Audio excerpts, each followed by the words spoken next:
interested in a memory of, Mars. You're gonna love this, Doug. Yeah, but how real does it seem? As real as any memory in your head. You are not you. You're me. They erased your identity and implanted a new one. Who the hell am I? You wouldn't hurt me. We're married. Now we could have total recall. I want Quaid delivered for reimplantation. You think this is the real Quaid? It is.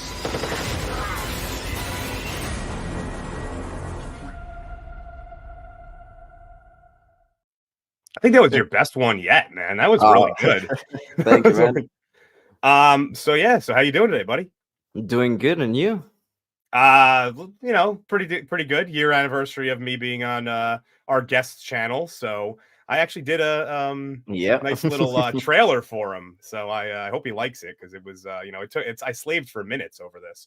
So I'm just gonna play it because I don't even want to wait, Go on ahead. September 1st, 2022, a well-known YouTuber took a chance on a literal nobody. Here he is. This is Dark Hour. This was an insane risk, as the stream could have been a bigger flop than The Flash. But for some reason, he saw potential in this completely talentless hack and proceeded despite his better judgment. Likely due to inebriation, but hell, I'm not complaining. In spite of many setbacks, the stream went well, and the nobody, by all counts, was incredibly mid. Yet, he was inspired. He said it! He said it! Inspired to pursue a venture all his own. It also created a friendship that has stood the test of time, or at least a year.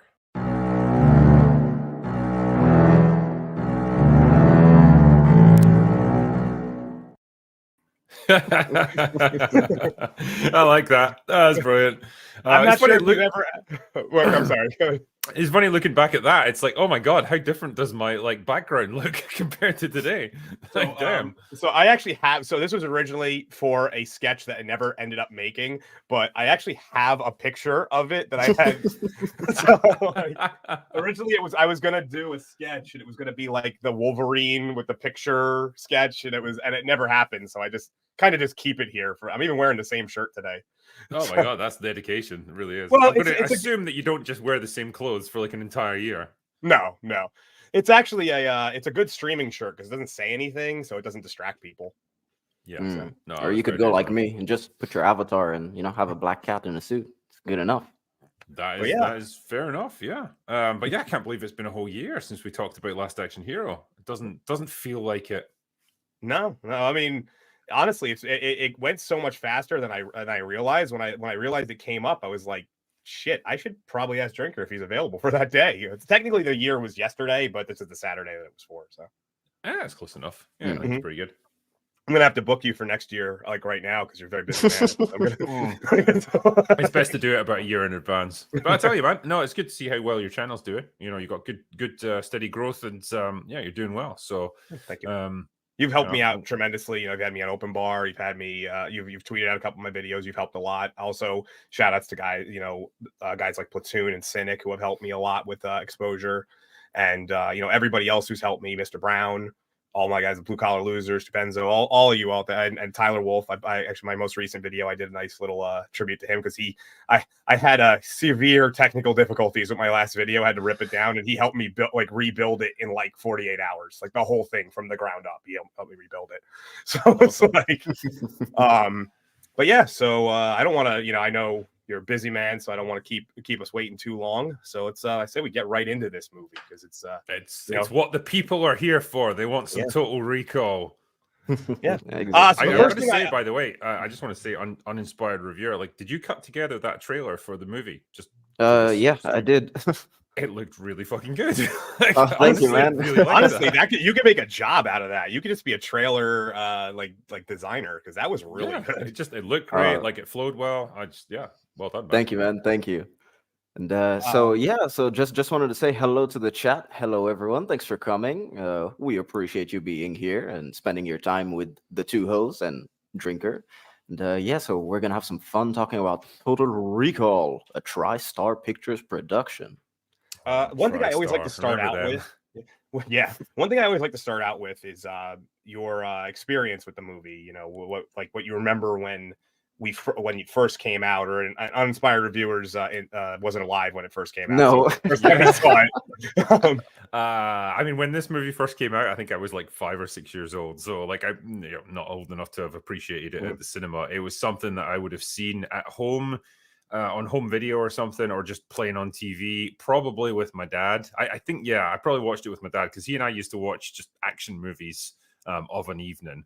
And it was great stuff, that's how I got into things like Predator, Commando, Terminator, like all that stuff, like good wholesome entertainment. And we got Total Recall. It was an Arnie movie. I think probably we just expected it to be another fairly stock action movie with just lots of guns and explosions and stuff like that. And to some extent it kind of is, but like there's a lot more going on with this movie beneath the surface, which is probably 12-year-old me or whatever didn't pick up on. But I remember really liking it at the time, and I remember feeling awkward as fuck during like the nude scenes watching it with my dad. Especially considering we'll get to that, but there's definitely it's an awkward scene too, because it's like it's not what you're expecting. It's always a risk with movies like that, because like back in the day you used to get quite a bit of TNA in action movies, and if you're watching it with your parents or whatever, you never quite knew what you were going to jump into. But overall, back then I enjoyed it. I thought it was good fun. And watching it now, like as an adult, it's it's like this is actually a really clever, kind of slightly like classic Paul Verhoeven movie. That gets you thinking about a lot of stuff and leaves a very open ending, which I'm sure we can talk about later in terms of what this is saying about Quaid as a character and what really happened to him. But I think it's a movie that doesn't get talked about nearly enough. It's way cooler and way smarter than people give it credit for. That's why they fucked it up with the remake, huh? Oh, we'll touch on that. Don't worry. But the funny part is how long this movie's like production cycle was. They were originally looking to make this in like the 70s, and it just kept like it went through a bunch of revisions, and it went from like production company to production company. And then Arnold eventually, who was not even in the discussion to play Quaid, was originally, I believe, Patrick Swayze, because they wanted an everyman. The everyman with the perfect like 8-pack abs. But perfectly coiffed hair and everything. It's like, we can all identify with him. But so it was originally attached with him, and then Arnold, like, he convinced them, the production company, to buy it so he could do it. And the original director was David Cronenberg, was originally attached to it. Oh wow! And he would have had the mutants very well. I think. I can see why he was attached to it. And then they ended up going a different route, because he went to go do The Fly, I believe, if I recall correctly. And so they went with Verhoeven, which this was right up his alley. This was really this was right in his wheelhouse for the whole, subversive ideas, and like, what am I actually looking at half the time, and like what is the message of the movie. But that's the good message. But that's that. When I first saw it, I actually didn't see it till later in life. I saw it when I was like a teenager, and because I kind of just missed it. It was just like, I was born in 88, it came out in 90, and I just sort of missed I passed it over. And when I saw it when I was a teenager, I just remember it like thinking to myself, this looks extremely weird. Like, it's a weird looking movie, but like not in a bad way. And it's very unique. It has everything about it super unique looking.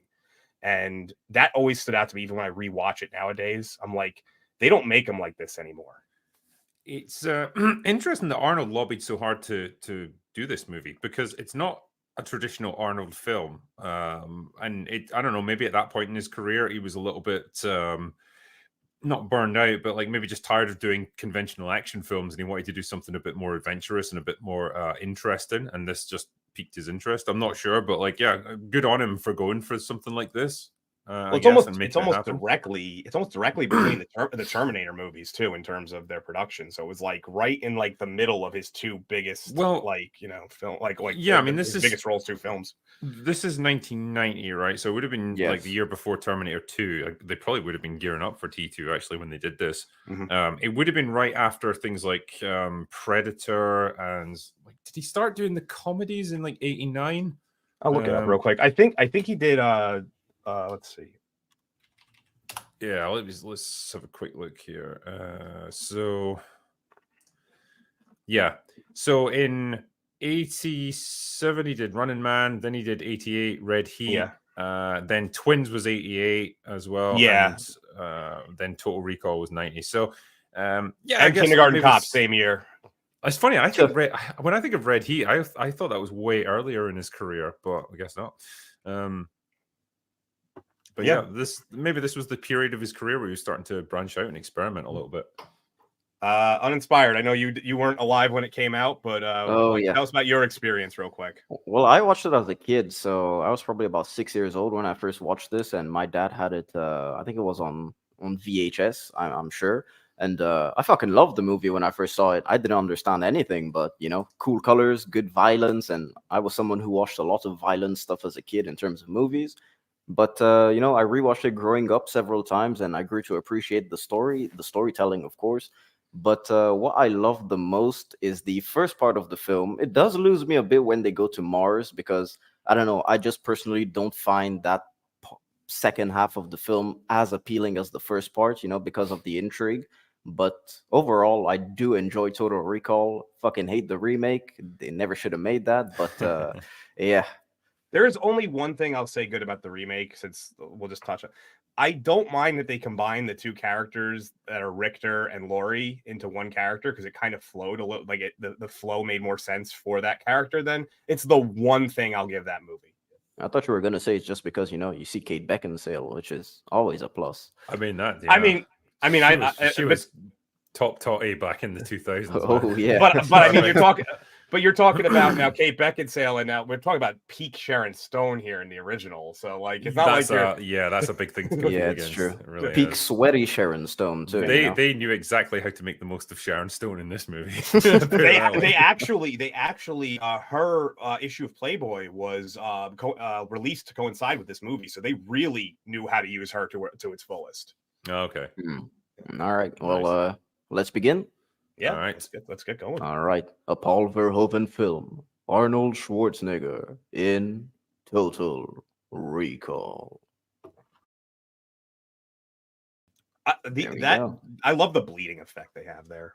Yeah. I do think the title sequences are something you rarely see nowadays, which I don't know. I just think that they set the mood for a film, and it is a shame that we see less and less. Yeah, I agree. I love this opening part as well, like because it's the first example you get of the exploding head prosthetic effect, and man, they just there it goes. Don't worry, Drinker. We got. If you mention it, we probably got it on this. Yeah, yeah, man. Look at it. That needs to be the thumbnail for this stream. It's just perfect. Oh man, but it's really good prosthetics. There was like this weird, like sub economy for like prosthetic Arnold heads, because there's multiple movies in his career where they made them. Well, like all the way back to the Terminator. Yeah. Mm-hmm. Yeah, man. The ones in this look genuinely really good. Like with the Terminator one, it's like you can tell it was done on the cheap, and like it's not very convincing. It barely looks like him. These ones, they are pretty solid because they cut back and forth between his real face, like convulsing and stuff, and then they, when it gets to a certain stage of the asphyxiation, they'll cut to the prosthetic to start having the eyes bulge out and stuff, and it's pretty seamless. Yeah, you can tell that it's kind of rubber that they put air inside to inflate, but it works well because, as you said, it's seamless, and they do that several times throughout the film with the transitions when it comes to stuff. Although sometimes you can tell, which I'll show later with the mask, which is weird, in the Mars airport scene. But yeah, overall, I think the prosthetics and the special effects are incredible. They hold up.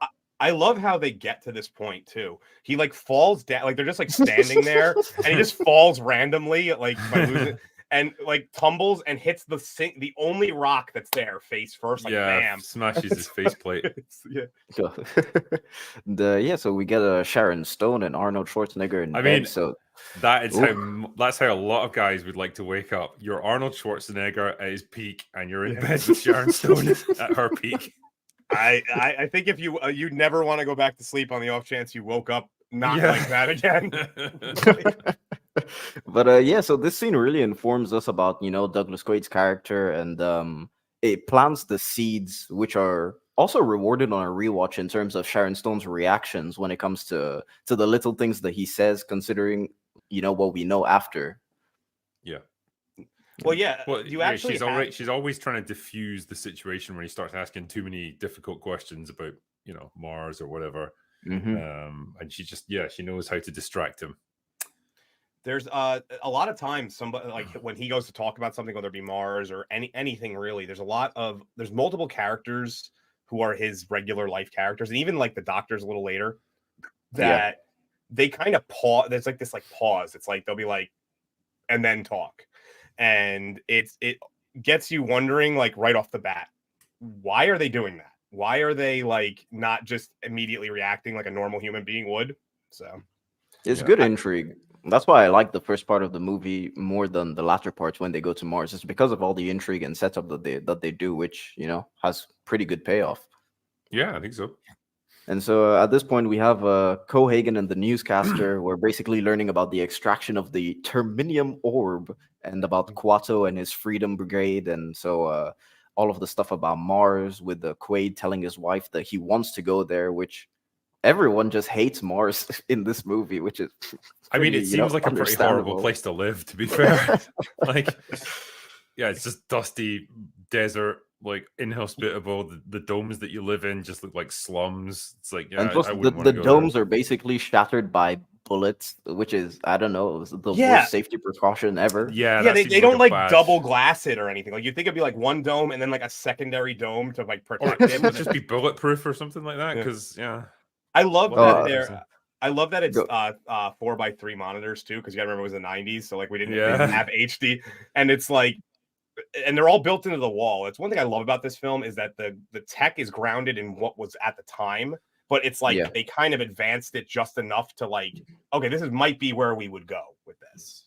Yeah. And so I mean, speaking about the tech, this is when Quaid is going to work, and we get the X-ray sequence, which is pretty cool too, considering for the time. Yeah. I mean, the animation's pretty jerky, but that's okay. Yeah. Then, it just moves on, and we get the first presentation of the recall. And what do you guys think about recall itself as as a concept and the execution? I think it's quite it's an intriguing thing because, like they say, a lot of the allure of it is, one, it's cheaper than going on an actual vacation where you do all this amazing stuff, and two, it eliminates the possibility of a bad vacation. So like you might go on this great round the world trip or something. You might get sick, or you might fall out with your girlfriend or something, and you have a shit time of it. And in which case it's ruined. But like in this case, it's flawless, so like you don't have to worry about that. And then it takes it to the next level where it's like, well, okay, rather than it just being you on a vacation, why don't we turn you into something else? You could be a secret agent, or you could be a freedom fighter, or something like that.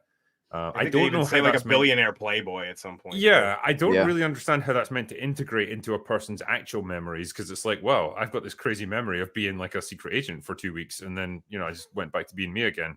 Exactly. Now I'm a construction worker again. Isn't that going to mess with people's psyche a little bit? I don't really know how they're meant to rationalize that. There's so basically, and they address it like you shouldn't mess with your brain chemistry. Uninspired, you might have seen. I don't know about you, Drinker, because I know you're not a huge anime guy. But there's the original Ghost in the Shell film. I've seen that. There's like the one character who he's like a minor character early on, and he's committing crimes because he's being like extorted because for his family. But then it turns out that they hacked his brain, and he doesn't actually have a family. So like, not only does he get arrested for the crimes, it's like now they have to defrag his brain and be like, no, the kids and wife you think you had didn't exist. So like, I would think that would actually screw with you. yeah, it could spiral out of control really quickly, and I could see as well people getting addicted to it. 'Cause the rush of like all these amazing memories. Like, why would you want to live your own life ever when you can just live in this fantasy world? Yeah, It's exactly. That's something Which that I like the movie Upgrade, which is an underrated movie that, it presented that thing of living inside basically VR and people that became addicted to it. Same concept, with Inception too, with the dreams and people that constantly just want to dream. It's yeah, pretty interesting. Yeah, And but you so like addicted to the like the endorphins, like the adrenaline. well, the rush fact of, that like, it's not your life, basically your life is shit, but in there you can be whatever you want, which is, Mhm. everyone would want this. And a little detail, the guy on the screen right now, it's Dr. Edgemar in the movie. And well, he is the guy that we see later on in the movie to Yep. come and bring him back. And that is this- one thing that everything that sort of happens early in the movie does make an appearance later. Mhm. Like whether it be minor characters that you kind of see in commercials or advertisements will make appearances later, or even like small little details, which like later on I'll mention it, but she's using like a hologram and stuff. Like everything comes back. The one, it sets up the holotech and stuff, but two, like when you've got, say, like the guy in the commercial there, it feeds into this idea that none of it is in fact real, and so like Yeah. Quaid's mind is just assembling events based on stuff that it's already seen. Mhm. And so, Yes. yeah, that it allows you to interpret this film lots of different ways when it comes to the ending, which I think is just great. It's a really neat little attention to detail on the part of Verhoeven that I really appreciate. At the Yep. end, I definitely want to discuss that, like after we've gone through it Oh, all, yeah, like yeah. whether or not we feel. I'd like to save that for the end, though. I feel that's a good spot at the end. Yeah. Verhoeven is like the greatest non-American film director. It's crazy. He makes But- he makes films that Americans love, and he's he's Dutch, correct? Yeah. He is Dutch, yeah. And so yeah, this is where we meet. I think it's Harry, his name, if I remember correctly, or Henry. Harry. Yeah, I Harry. think it And might be Harry, yeah. yeah, and so this is where we, develop that fear of the lobotomy that you can get from recall itself, and the fact Well, that it can start fucking with your brain too. Yeah, and he, Harry's the one who tries to really dissuade him from doing it. Mm-hmm. He's like, And don't fuck with your brain, it's not worth it. And then like, Quaid goes back to work, and like the camera just like pans in on Harry watching him, like Yep. convinced, he's clearly not convinced that Quaid's bought it, and he's worried that he's going to go ahead and do it anyway. It's like, again, I okay, knew make it a so guy sad. who went down there and he got lobotomized. He was lobotomized. Occasionally, I could break out my North Jersey, New York accent. So So yeah, we're finally in recall, and I think that the technology that they have at the time pretty much holds up to what we have, except that they're in bigger sizes. I mean, I guess. I think And, there's a lot of CRT TVs Yeah. kicking around in this, but like it's the early 90s. Well, that's like I was saying. Like they kind of. Let's just watch this. Yeah, it's like you also have the fun That would be a nail hot color stuff. seller, man. That would be like if they were able to make that, like where Yeah. someone could just take a pen and go pop, pop, pop, pop, and like women would buy that like crazy. I think I love it. anyone It's would just- it's fucking such buy a- it. It's such a fucking pointless moment, but it's just there because they could. Like, it doesn't add anything to the movie. It's just little background details. It's cool. It's just world building is all it is. It's Yeah, a it little is, yeah. it's a little detail to make you realize, okay, we're in an advanced society, but there is also like grounded elements to a lot of it. And it's also sometimes technology isn't progressed simply because more often than not, it's not progressed simply for like real good reasons. Like that's a technology that is clearly just vanity reasons. Like what application does that have besides that? There's a lot of that in this movie. Like, and very much in the same vein as RoboCop. There's a lot of corporationism in this film, where it's just like things are being sold to people that they don't need, but like it's just like they're made to believe that they want it, and it's just all about these giant mega corporations profiting from it. And it's exactly the same shit that they did in RoboCop. It's a theme with Verhoeven. You could probably apply it to Starship Troopers as well, where it's like a military industrial complex that drives wars that don't need to be fought. Yeah, Verhoeven understands America more than Americans, man. I It's- believe it or not, I think that's actually the case. A lot of people, and with anything, if someone who's observing something from the outside can have a more objective concept of it because you're not living it.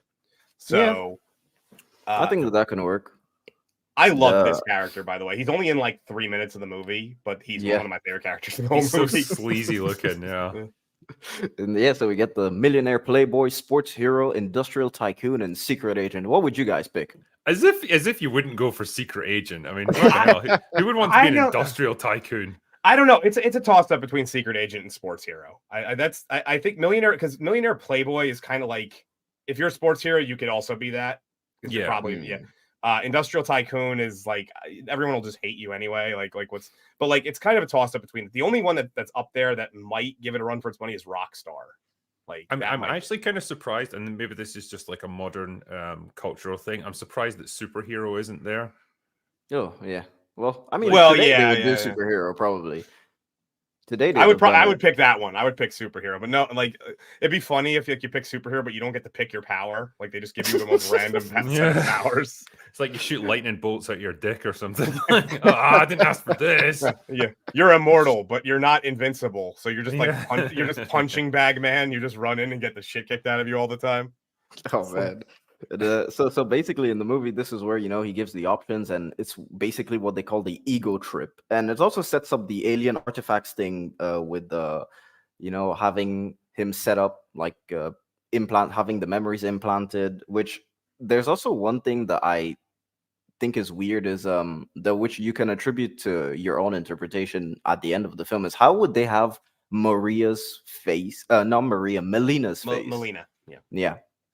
Well, I think that's you can interpret that as well. It's just a computer generated like generic face, and like he wanted this sort of general parameters of it. Like you get to specify the kind of love interest that you've got. Like, you can see it on the screen there. It's like their body type and their personality and stuff.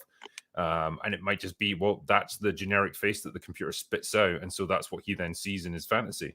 I mean, that kind of makes sense. Also, what's interesting, just before you go on, just a little bit of forward thinkingness, and I don't think it's just because Verhoeven's European. It's like they ask Quaid his sexual orientation, which I just think, like for a movie made in 1990, that's kind of unusual. It's just interesting. Hetero. He's like, hetero. Oh man, and so basically, Arnold. I love Arnold's accent. So my grandmother was actually from only about like 15 miles from him, and did my light just go out? I will have to turn that back on. But she was from only about 15 miles from him, and so her accent was extremely similar, and it does sound like a German cowboy, as they once said. I'm just gonna turn that light back on. Just you guys can move on. Right, sure. All right. And so basically, when Quaid wakes up, you can tell that it's Hauser directly because of what he says and how he reacts to. You blew my cover. You blew my cover. Yeah. So it's like he's relapsing into his prior personality because of what they're trying to implant in him now. Because they even have a bit of dialogue where they're like, "Yeah, this is like he's got existing memories that someone else has tried to cover up." Mm-hmm. I don't know if you've got the clip of it, but like, there's an assistant. No, but there's an assistant there who's like, because this woman here says someone erased his memories, and the guy's like, "Oh, someone? We're talking about the fucking agency here." Yeah. And she just goes, "Shut up," and slaps him right across the face. Do you have that clip uninspired? No, man, I don't, man. But I love it because she really like put some welly into it as well. It's like brilliant. And that's one of the things. That's one of the things that is, and this is kind of a lost art nowadays. These like minor actors are really putting. Yeah, like really putting their all into like the 30 seconds to 5 minutes. Yeah, in it. And they make them memorable too, which the actors contribute to it, but the writing also does too, and their performances, man. And even just the way that they dress, they always try and give them this certain visual style that you can remember them by. Yeah. It's always pretty thoughtful, and so I mean, I just like the fact that they basically just say "fuck it," erase his memory, and throw him in a Johnny cab, and that's it. Johnny Cab, yeah. I forget the guy's name who was like the likeness for Johnny Cab, but no, I have like no an actual idea. actor. Sure. Yeah, it's like because like it goes pretty quick in the movie, but like when you see it there in the freeze frame, it's like, oh Christ, that's the stuff of nightmares right there. Yeah, I wouldn't want that thing taking me anywhere. It's even worse in the movie because the way the face moves is just so uncanny, and the way he speaks too, it's like, my god. Yeah. You're in a Johnny Cab. Yeah. Two things about the first one, Johnny Cab. I love the line that he has where it's like, "How'd I get here?" And he's like, "The door opened and you got in." Like, it sets up for later that the Johnny Cabs, because they're robotic, they're very matter of fact. They're very like, clinical about the way they deal things. Like later on, he asks, and we'll get to it later, obviously, but he asks to just drive, and it's like, I can't. I need a destination. Please specify. But he number just two rips it right out of his fucking rounding. but number two is, now remember, obviously we didn't want to see the clip, but he gets injected like 10 times with that knockout stuff. So like this is from this point forward is kind of where you start to question whether he's even awake, because like that stuff was meant to knock you out, like even like a big guy like him, it's meant to knock you out for a while. Well, what did they say? I think it's like knock out an elephant. They do say something. And so like there's a possibility that from this point forward he's just out, and this is all in his head, because they pretty much they pump an entire vial of this shit into his body. There's no way he woke up a taxi cab drive later, Yeah, and so basically this is when he meets Harry, and they assault him for blabbing about Mars, basically. And we don't really know. We don't really know what he said about Mars. We just know that he talked, and the fact that they know too. And you know what? Let me just play the clip because it's a fucking great action scene with lots of gnarly kills.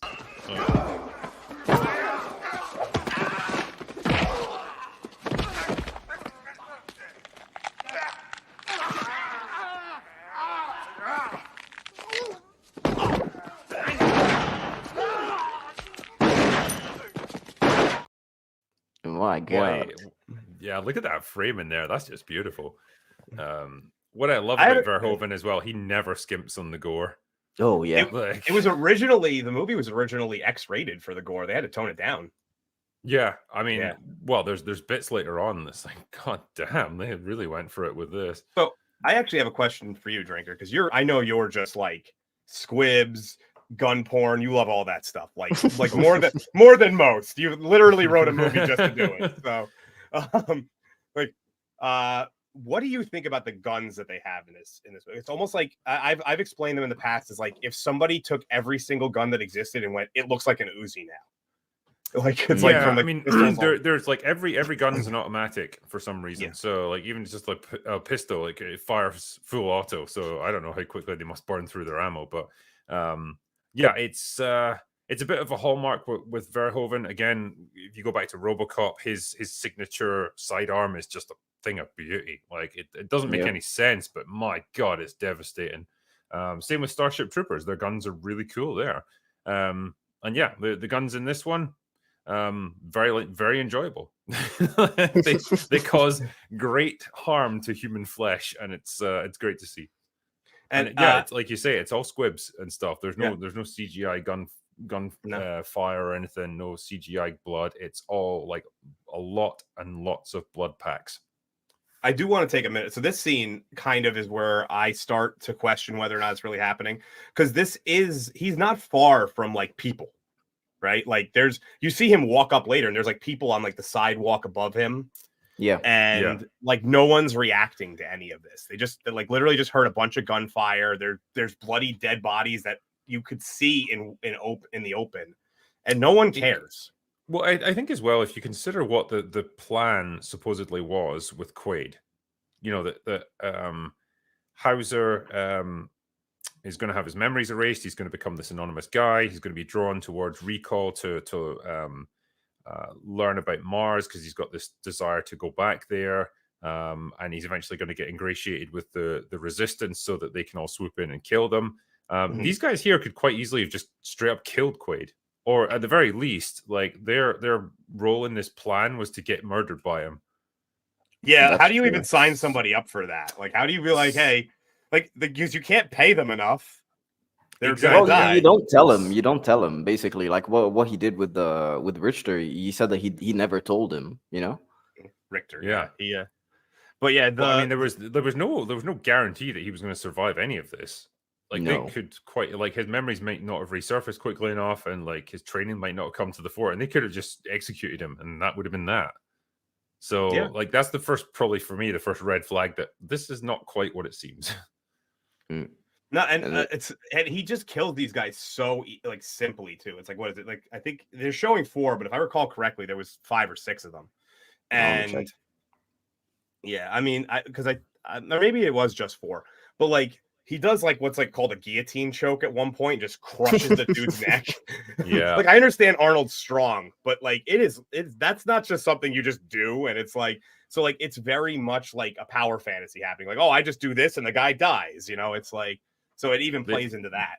They really went to town with the whole like snapping celery thing in front of the microphone thing for all the bones getting broken.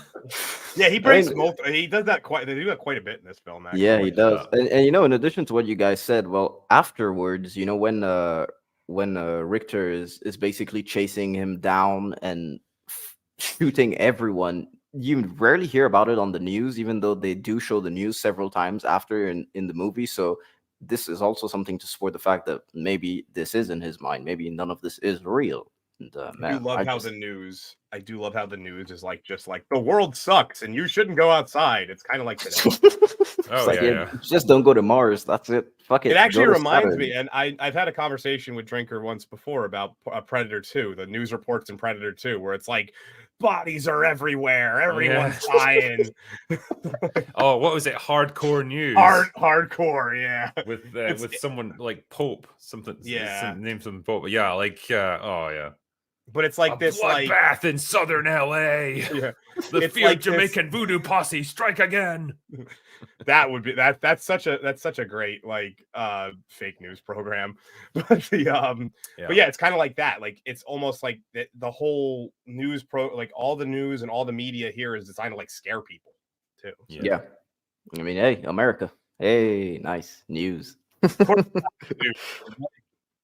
So basically at this point of the movie we have him confessing everything to Laurie, which is Sharon Stone's character, and she eventually calls Richter, who's Michael Ironside, and this is the first time we see him in the movie, which man, I fucking love Michael Ironside, to be honest with you. He's a great character actor. He's been in everything throughout the years, and he always makes a film better for being there. I do think he's punching above his weight with Sharon Stone here. Like, damn, man. He might have some killer banter to get someone like that. He might have the greatest stage name or screen name in the history of cinema.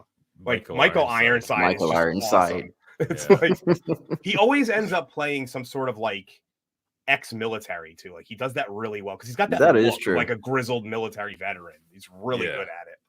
I liked him in Scanners. Scanners is probably the first movie that I saw him in. I spotted a pattern with his movies as well. He often loses a limb or multiple limbs in films. I have to. This is a good example, but yeah. I mean, we'll get to that eventually. Don't worry. It's we get the fight scene between Laurie and Quaid, and I kind of like it. But let me just show a clip of saying that, hey, Quaid, he doesn't discriminate, you know. You wouldn't shoot me, would you, Doug? After all we've been through. Nice knowing you.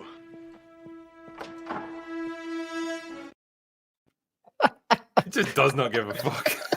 Off he goes. So, I that's one of my favorite scenes in the whole movie, by the way, is so she like he comes back, he turns the lights out, he's like, they tried to kill me, blah blah blah.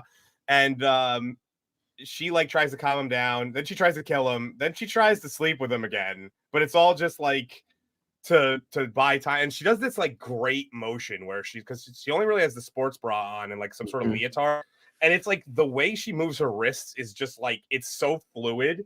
It's like flop. But she hits him in the balls a lot in this fight. In this movie, I think she hits him in the balls like 4 or 5 times. Yeah.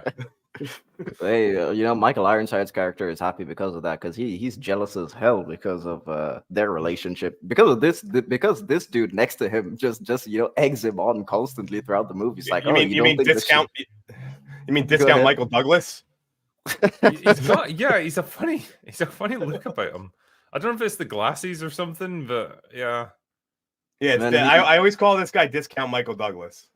I know he looks like that dude that's in like a lot of 90s comedy movies. I forget his name, but he does have a familiar face. I think he was in The Frighteners. I'm not sure if that's the guy. The guy who but, was in a lot of 90s movies? You mean Michael Douglas? Yes, that's what he looks like. We've but- officially. I want to just point out, uninspired, we've officially hit 3 figures for the first time in show history. So hey, I'm nice. sure that it has nothing to do with the critical drinker being on, but No. I'm just happy to be here. I'm just trying to give a small channel some exposure. I'm leeching off your star power, man. And and immediately after I said that, 3 people left. Like, fuck this, I'm not being that's part it, of that. man. Oh yeah. And so like the first action that we see Michael Ironside's character do when he enters the room is he kicks the dude that's off, like on Laurie, protecting her basically, and he's just like, fuck off. And it just tells you a lot about his character in terms of how he's protective and how much he loves her. But I'm still not sold on the fact that they're together.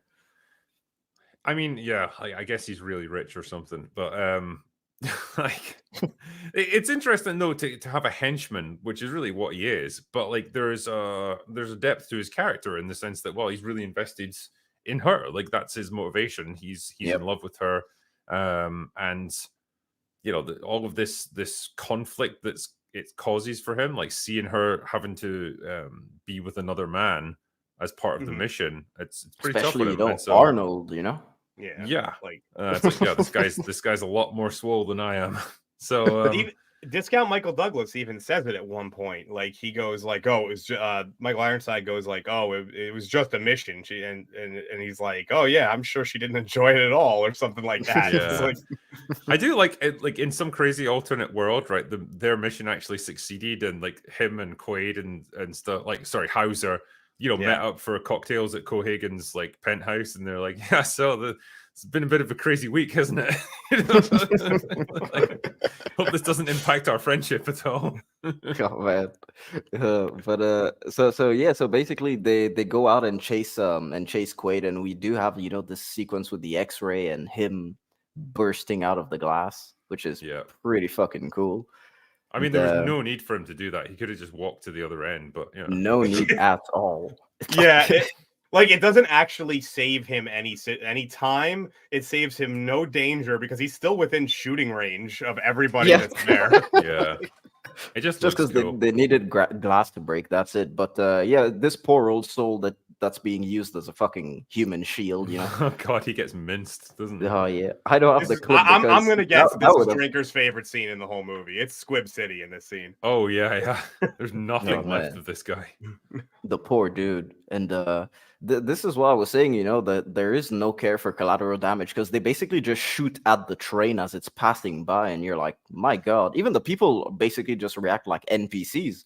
They're just like, fuck it. Well, it's almost like, is this sort of thing just a fact of life for them? Like occasionally a crazy guy might start like unloading on this train as we're leaving. Well, that's implied on Mars that's how it is, but they're on Earth right now, so it's not as like so it could still be a thing.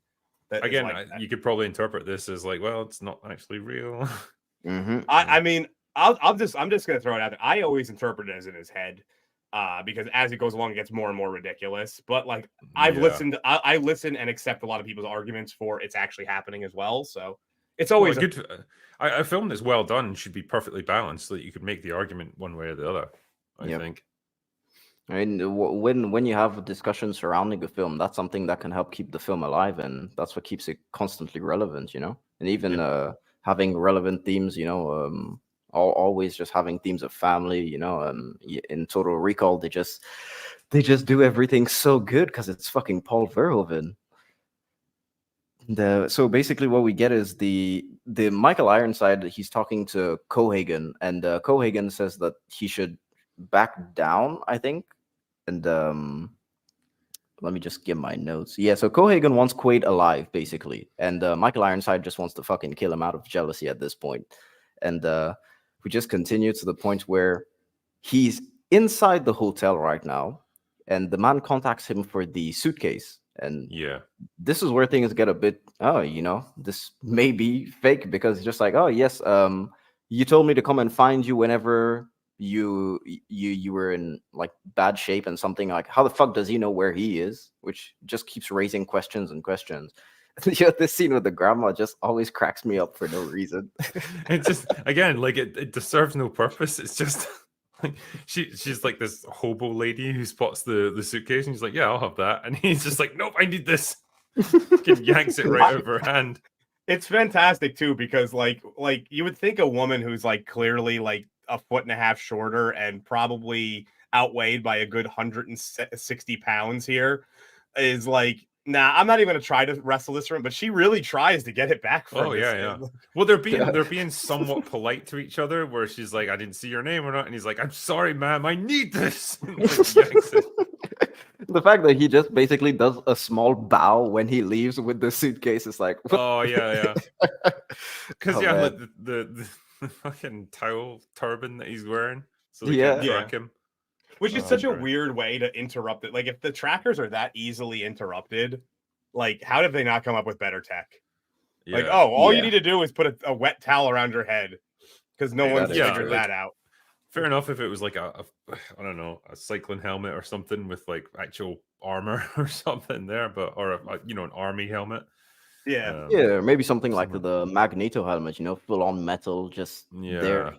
At least it would you would think they would just reduce the waves or something like that. But after this, we basically get the sequence where Ironside is chasing Arnold, and he gets into the Johnny cab and drives himself to the ruins, basically. Oh, Yeah. you don't have the clip of him just tearing the. No, I don't. We briefly touched on that before. What's funny about the Johnny Cab is like you can like basically take control of it yourself, apparently, because there is like a joystick that allows Yes, you to it's just a drive it. joystick. Whereas like that seems like it's really going to be open to abuse. Yeah.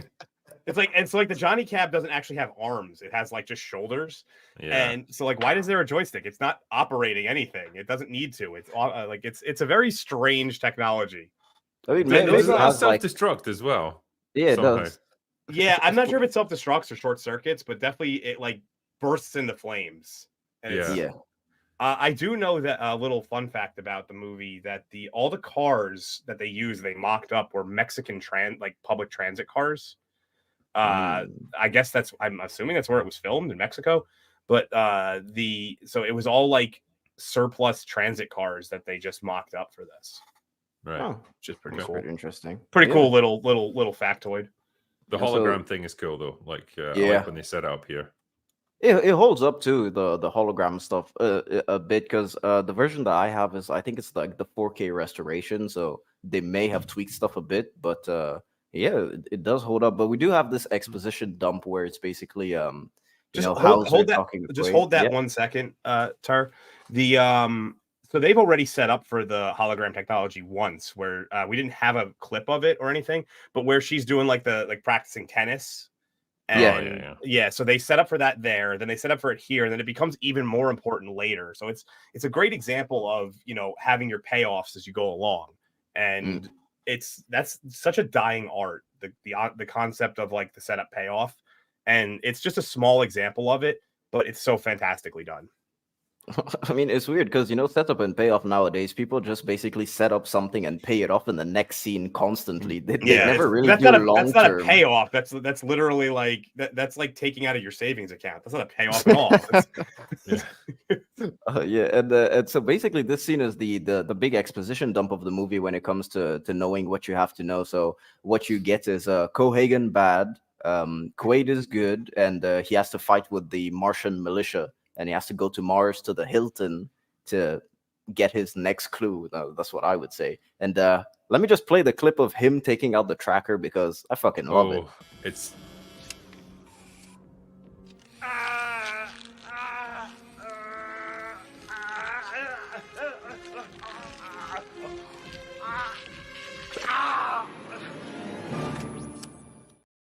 Yeah. It's seamless, and you see how it cuts just from the mannequin head to back to him, like slightly Yeah. out of focus. Just awesome. Your nose job, would never Paul. be the same again, though. Oh, no. Like you're looking at it like, oh, it's this close to ripping. Yeah. Ugh. I don't, but that means that they would have have to just implant this thing in him willingly. And oh man, I would never, to be honest. No, No, I now don't know there's how they got it actually in there in the first place. Actually, 'cause Yeah. it's like now that Yeah, that it's actually huge. raises a question though. It's like if this is all set up by Hauser ahead of time, right? Mhm. And so he knows that he has made this situation to go and like do this stuff. Why would they even need the tracker? Everything pushes him in directions that he already knows. It's predetermined. The tracker is useless. You're just risking blowing up your nostrils by by tearing it out. Well, again, it's just like what's some of the tropes of the superhero genre, or no, sorry, the spy espionage genre. It's like trackers and stuff that have to be eliminated. Yeah, all that stuff like perfectly ties into the idea that it's all just part of his fantasy. Yeah, I mean, maybe also, like eventually, if he hadn't have removed the tracker or something, maybe they would have, I don't know, done. But it's true. It is weird. It is something that can raise an eyebrow. But I don't know. I accept it. But it's true. It doesn't make any sense except that if you want, Richter to basically track him down and kill him for some reason. But that's not something that Cohagen wants, which he states explicitly later on. I mean, I suppose there's always it's like a contingency. Maybe if he goes completely rogue and it's like, okay, he's blown the mission and he's clearly lost his mind. Like the only option now is just to terminate him. Like, okay, fine. Professor R2, like in the chat, mentioned like I have no idea why it needed the massive sphere around a much smaller tracker. Yes, that tracker looks like it would probably fit up your nostril. The sphere around it, nah, not so much.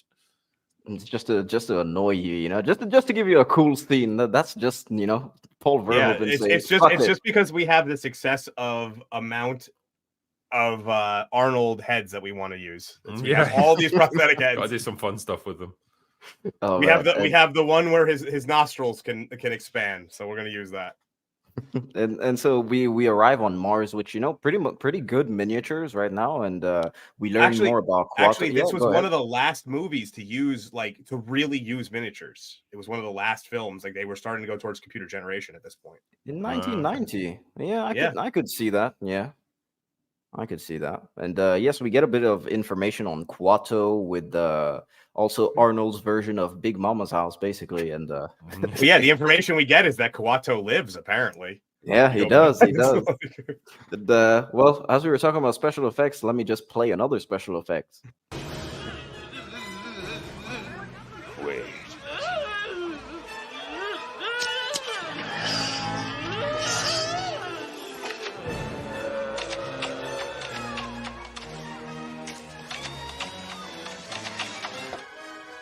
Kids, get ready for a surprise. I mean, that whole ridiculous. That scene has got to be the most ridiculous thing you've ever seen. All right, we're going to take a few minutes on this because there's a lot to unpack with this one. So I guess like it malfunctions because for some reason all I can say is 2 weeks. Because like, have you brought any fruits or vegetables onto the planet? Like 2 weeks. 2 weeks. Like, but then he like starts like pulling them out like this, like he's like trying to like tear it open. Maybe it's electrocuting him. That could be a possibility because since it's malfunctioning. One thing I love, and I'm jumping to the end of the scene. I want to talk about this scene for a couple minutes. Go ahead. But he throws the explosive head at the guys, and he runs that direction. Yeah, he runs literally less than a meter faster. Yeah. And then after that, the whole scene is done as Arnold in a giant yellow dress. Yes, it is. Yeah, look at him. It's right there, Big Mama's. But yeah, like so. I'm not really sure. I actually don't even know how. Like, this is a hard scene to unpack because a lot happens in it at once. There's a lot of exposition dump, like you mentioned. There's the ridiculousness of this like hulking, like 6'5" woman who's who's like freaking out. They like the fact that this is like kind of the transition point of the movie from Earth to Mars. So like a lot happens in a very short, like 2-3 minute clip here. It's yeah, it's lucky that all this happened while Richter and his mates were right in the vicinity. Yeah, Yeah. well, he was about to walk off too, but it's because of the malfunction that he just was like, "What the fuck is this?" You can see him turning around like 3 different times. Am I really seeing this? Am I really hearing this? Like, it's Quaid, get him. Who? She? No, he. Let's go. Yeah. Yeah. Did you assume her gender? He was ahead of his time, man. Verhoeven was ahead of its time. Yeah, Verhoeven was already he was already predicting what was going to happen in 20 years. So the dome, the window gets shattered because he's running and they shoot at him and miss, and it hits the window, doesn't it? And then it just like blows out. Yeah, weirdly enough, it seems as if it's only Richter that shoots one bullet, and one bullet is enough to take out the dome, which I don't fucking know. Like, get a better architect, to be honest with you. Yeah. And so that's what ruptures everything, and that's why everyone part is of flying. it, actually, is that this is all cheap almost on purpose. They mention it a little bit later, but like this whole colony on Mars is purposefully built cheap because it's really not for people to live there right now. It's a mining colony, isn't it? It's just for extracting minerals. Yeah, the people who live there are completely like it's irrelevant to them. So, and a lot of the guys that they used were ex-military for this film, so that's why a lot of them like hold their guns pretty well and like they have like good stances. There were a lot of off-duty or ex-military, which was another pretty cool little factoid. Nice. That was a pretty nice touch. And yeah, this is the next scene. So basically, after since the seal was ruptured, everything gets sealed off. So the section, but Arnold manages to escape and takes the train. And I don't know what you guys think about this scene, because for me, this is badly done exposition that just feels like it comes out of nowhere. What is he talking with this guy about again? The mines. He's talking about he's a former miner. Oh yeah, because they shut down the mines because they found some kind of alien technology there. Yeah, and like Arnold's like, oh, that's just a rumor, isn't it? And the guy's like, oh yeah, you think so, do you? It's like, that's it. that was the entire scene. It lasts like 30 seconds, but it's so weird. But at least they show us where Arnold is going and how he gets there with the train.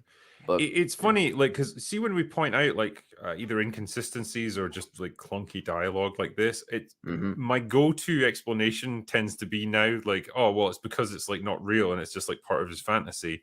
And I guess it's a bit of a dangerous path to go down, because it's like I end up excusing all manner of stuff in the film that doesn't necessarily make sense. But then I guess it feeds into that idea of like, well, that's one interpretation of it, and if you get really like unusual behavior from people, or people who give you like way more information than a random like passerby would, it's because like, well, they're essentially NPCs in a video game that's playing inside his head.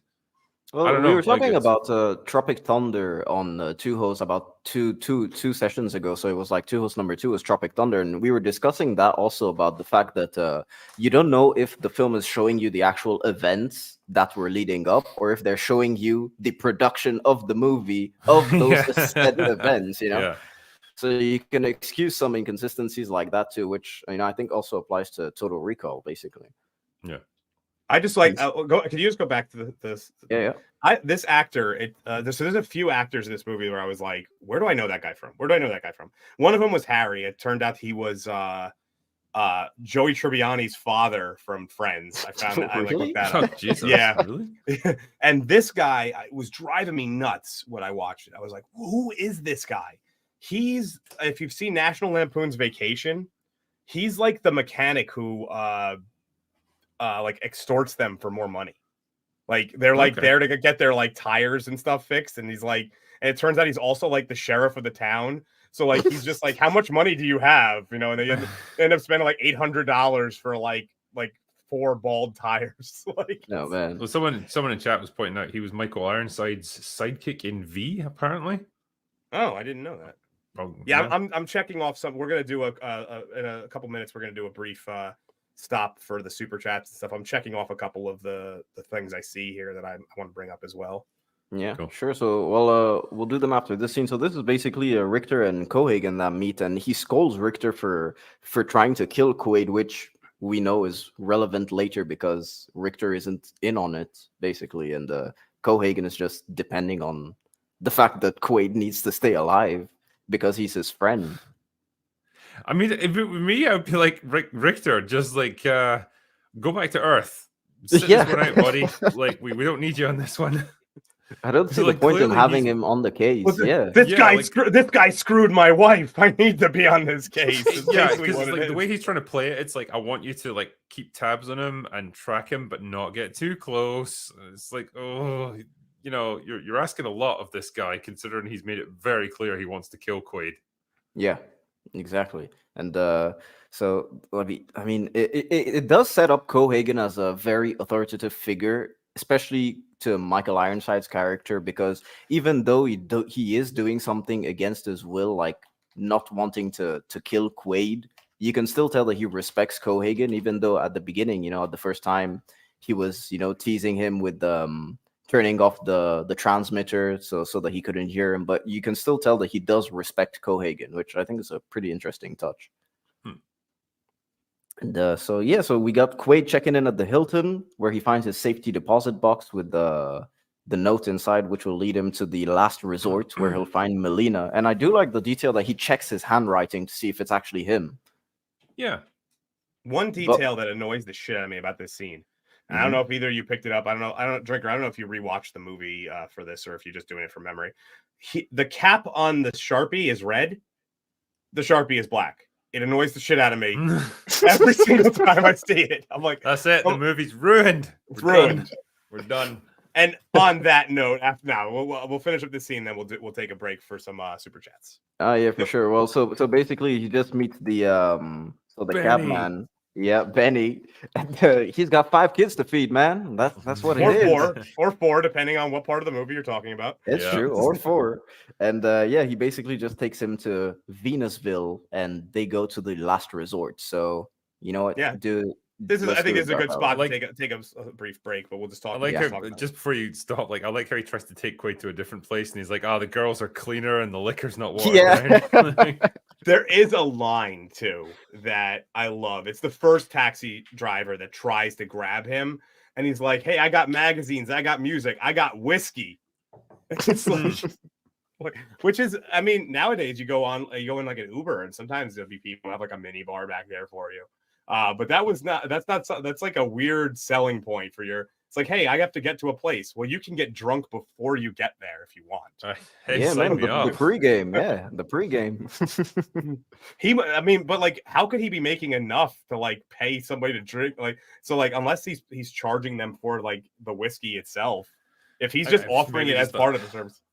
I mean, maybe it's just a sign of how desperate they are to get custom in a place Must like be this. I don't know. Must be really cheap whiskey too. I mean, the thing is, like, there's no real roads in this place anyway. Like, you're just driving between domes. Like, it feels like it would be an easier way to get around rather than taking a taxi cab. But okay. Yep. So you want to do some super chats, gentlemen? Let's do it. Never let's see what we neglect got. your super chats. No, I like to do them in pockets now. though. It's so the first one's just simple. It's my first member of my channel has hit his first month, so I would like to thank him for that. Way nice one, man. And he also has a one for Drinker here. Drinker, do a VIP episode with Sam Devereaux. How you pronounce that? Where do I know that name from? I don't know who the fuck that Sam is. Devereaux. I'm gonna need to look that one up. Thank you for your super chat. And we have one for Blue Collar Loser. Dark Hour, I love you because you pay it forward and help small channels out. You know, Drinker really needed this. Never heard of this Drinker guy and hope he can make a name for himself one day. Well, you know, I'm trying. Like, thank you to Dark Hour for having me on it. I appreciate it. Tyler Wolf, my buddy who I mentioned earlier, who helped me out with my video, wishing me a happy 1-year anniversary. Thank you. And that's in Canadian dollars. Yes. I actually, so like when he was helping me out with like my editing, I let it, he threw in a random fuck Trudeau joke, and I was like, you can have it, buddy, take it. You helped me a lot. RRTNZ, who's a regular of Drinker's streams. Oh yeah. Actually, Tar, you want to read this one? Yeah, sure. RRTNZ for 5 New Zealand dollars. I'm up before the sun down here to congratulate you all on a 1-year anniversary. And of course, for this top-notch panel for a top-notch film. Squibs! Yes, thank you, man. All about the squibs. I want Drinker to read this one because this is from Waylon Bicephus, who's by far my favorite super chatter out there. And I know he's a regular on your channel, and you enjoy his super chats as well. Like double entendres are amazing. Yeah. So Schindler used to play baseball until he broke Schindler's wrist. One time his wife got lippy and felt Schindler's fist. Nice one, man. This is Wes Kelly. He's I know him from the drunk posting group. I remember when Russ, my actual name, when we met and you told me which stream you did with the Drinker, and I was so excited because I love that movie so much. He hates Last Action Hero. Oh. Thank you, man, for that. Yes, Russ is my real name for those out there who don't know it. So. Oh my God. Oh no, you've doxed yourself. That's it. You're gonna have rabid fans outside your door. I actually did do a like a little bit of maintenance on some of my social medias just in case, because I still do post some of my videos on social media and stuff. So I know it's not really like, I mean, with you, Drinker, your name is like public knowledge because of your books and stuff. So it's like, but I like, for me, it was just like I'd rather not everybody know my last name. Yeah. Northern English bastard. Total Recall, gory violence, 90s Sharon Stone, a smart with twists and turns, and Arnie kicking arse, perfection. I tend to agree, and thank you for your super chat. I mean, he pretty much summed it up right there. If you were telling somebody, hey, why do you recommend this movie? He just gave you all the reasons right there. I'd say so. Oh, Waylon Bicephus again. What? Oh my God.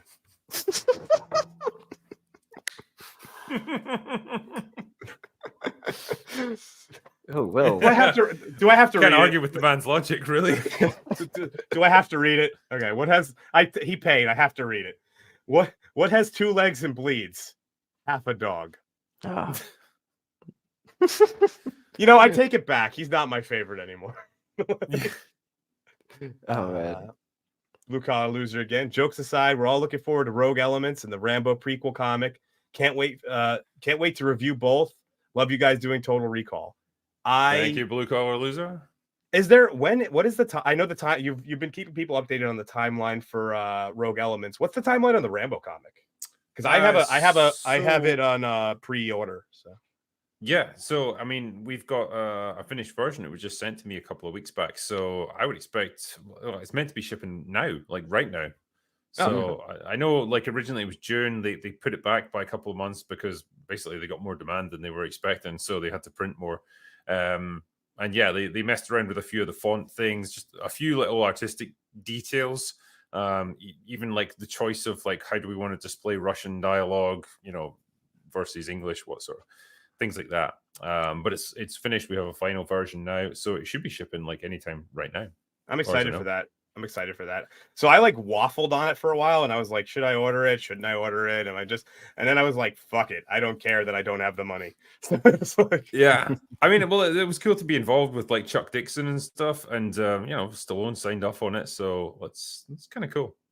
Speaking of Chuck Dixon, actually, that's a great transition, Drinker. You did that by accident. I wish I would have actually told you to do that. So the first show we had, I said that I would give away a comic that was relevant to the stream and the Batman. And so I picked one out of my personal collection that was relevant. This was the issue that I picked. It was the Iceberg Lounge's first appearance. And only one person entered the contest, so he wins. It was originally going to be, I was going to pull up like a wheel, but it would have just been his name on all of them, so I'm not going to bother. It was Waylon Bicephus who won, and because he was the only person to enter, all of you had the chance to do this. I'm going to offer him something very special, and he can message me on Twitter.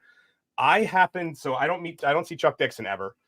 But the other 2 people that are on the bill, if you look, are Scott Hanna and Graham Nolan. I go to a convention every year, and they are both there. It's later in the year, so I'm gonna have to hold on to it for a little while. But I'm going. If he wants this as is, he can have it. Or if he's okay with waiting like 6-7 months, I will get that signed for him by both of them and ship it out to him. So it's up to him whether he wants to do it that way.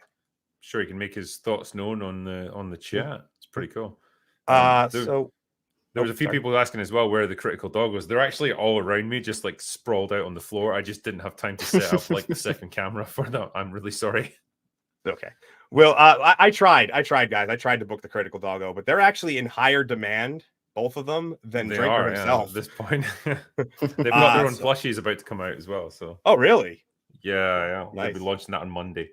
Oh, cool. Nice. You guys are getting all the inside info on my stream. That's fantastic. You heard it here first. Yeah. So let's I'll save some of the other. I starred some other chats and some other super chats, but let's jump back into the movie. All right. So they finally go to the last resort, and the three of us. Good editing there. Yes. Again, it's such a stupid concept, like a woman with 3 boobs, but like, yeah, why not? Let's just go with it. Other than that, she's perfectly fine. I mean, she's not like the hottest woman you've ever seen, but she's like perfectly acceptable woman. That would give her an edge, I think. Yeah. It's like if there was a competition and it was like between her and someone who was relatively comparable looks wise, it'd be like, well, I have 3 boobs. It'd be like, sold. Yeah, that's 50% more enjoyment to be had there. And so basically Doug finally meets Melina, but they call him Hauser because they don't know that he's Doug. Apparently this actress passed away. Oh no. Oh, well, yikes. I mean, not making a joke about it, but like imagine if the irony of if it was from breast cancer, that would just be like for what she's no, I'm not trying to make that Triple funny. I'm saying like cancer. Could you imagine if it was like that's what she died from? That's what she's known for in the movie is like that would be such a weird thing. Right. But here's a little like info. The dude at the back, the mutant Tony, I was actually checking up IMDb, and he's played by Dean Norris, who most of you know by Hank in Breaking Bad. So yeah, you honestly would never know from looking at him. But then he was also in Starship Troopers. He had a fairly small role in that. But yeah, I guess Verhoeven likes to work with the same actors. He does give a great line of dialogue to Quaid though, where he's like, "You've got some nerve showing your face around here." Quaid's just like, "Look who's talking." Yeah, one of my favorite lines in the whole movie is in this scene. It's when she walks. It's right before she or like as she walked up here, and she goes, "What have you been feeding this thing?" And he just looks at her and goes, "Blondes." Yeah. Oh man, and so basically he meets Melina. They call him Hauser, and he explains everything basically that we know. And essentially, she doesn't believe him and pulls a gun on him. Yeah, that gun is bizarre. It is. Like, it's like a. I mean, I assume it's a real weapon because they seem to function in the movie, or when they fire them, they fire blanks. I've never seen anything like that before. I have no idea what it is. I mean, they could have been built because I know when I was doing research for my Dread video, they built from scratch with 3D printers, actual functioning guns for Judge Dredd. So they might have been able to. It might have been like they tended like to save money. They would just take a regular gun and just dress it up a little bit with stick some extra shit on it or whatever. Yeah, like the actual handle looks like it could belong to a Glock or something, but the top is definitely mocked up from like plastic. Like I wouldn't be shocked if that was like they took like a water gun that they spray painted either. Like a toy. Yeah. People point out like the actress here, Rachel Ty Cotton. I think that's how you pronounce it. She was in Falling Down. She was one of the cops in that, and she was also in Con Air. Oh. I don't know much about her after about the year 2000. She just kind of dropped off the map. Yeah, I mean, a lot of them, like a lot of actors from the 90s do. I'm going to highlight that because anybody who gives good information should always be highlighted. Outcast Creative says that it's a Mac 10 gun, apparently. Really? Hey, Lance, how you doing, buddy? Yeah. And so basically, going into the story, this is the dude that's sent from Recall, Dr. Edgemar. And he's sent to convince Quaid that he's in a freeform delusion, even bringing in Sharon Stone, the wife. I don't know. Very interesting scene. Gonk's pistol. Gonk's pistol. So the first time watching the movie where where you went young, did this scene work for you the way that it was intended? Did it, really shift your perception of what was going on in the movie? Yes. It didn't convince me 100%, but it definitely made me question what I was seeing. Particularly when you see how the rest of the movie plays out. This guy predicts everything that happens to a T. That's, I know, that's got to be more than just coincidence. It's true, and plus Yeah. they do make a lot of good arguments throughout the entire scene where they do try and convince the audience as much as they can that this is a freeform delusion. But I mean, he does meet his end sadly because he decided to fucking sweat because he was stressed out.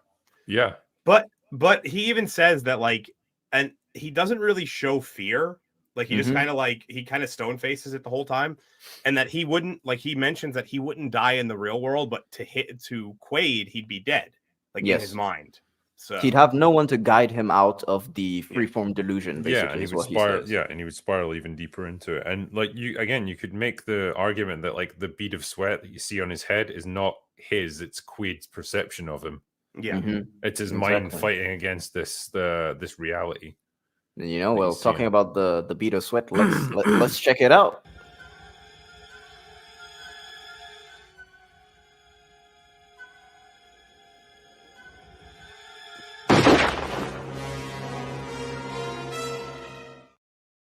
Damn. That must have actually. So I know squibs actually do hurt a little bit because it's essentially a small explosion that goes off on your body. Yeah, that one must have hurt a lot because it was right here on your head. Yeah, yeah. Man, it's such a good headshot too. You know, it's like there are so many, and so at this point they get him. They attack him, and 99 watching. Oh yes. Thank you. Gotta read all of them. That's the point where, so Sharon Stone is like, oh, now you've done it. And then the wall just explodes and these guys come in and beat the shit out of him. So it's like straight back into fantasy land. Exactly. And, so basically, Melina pulls an Uno reverse card and attacks them and ambushes them. And she just basically, kills everyone. And you know what? Before we continue, let me just play the clip because... Be reasonable. After all, we're married. Consider that a divorce. Yes, great line. That's like peak '90s one-liner right there. Yep, and it was done with an Uzi as well. So here's one thing about this scene, and Drinker, I like you to touch on this as well. How the hell does she know that they're going to go up that down that elevator?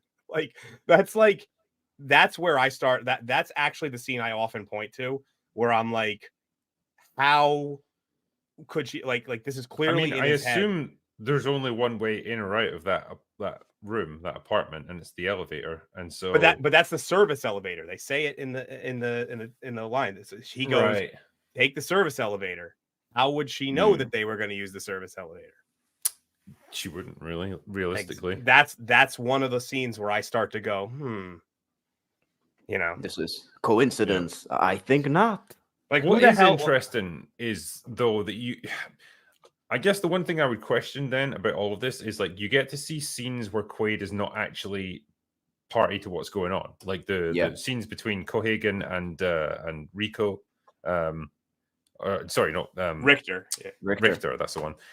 This one here with him and Sharon Stone. Like Quaid's not there anymore, but this is happening. This is stuff that we're getting to see. So it's like, how does this fit into his fantasy world when he's not actually seeing it happen? Again, it's like just an interesting question to ponder, I suppose.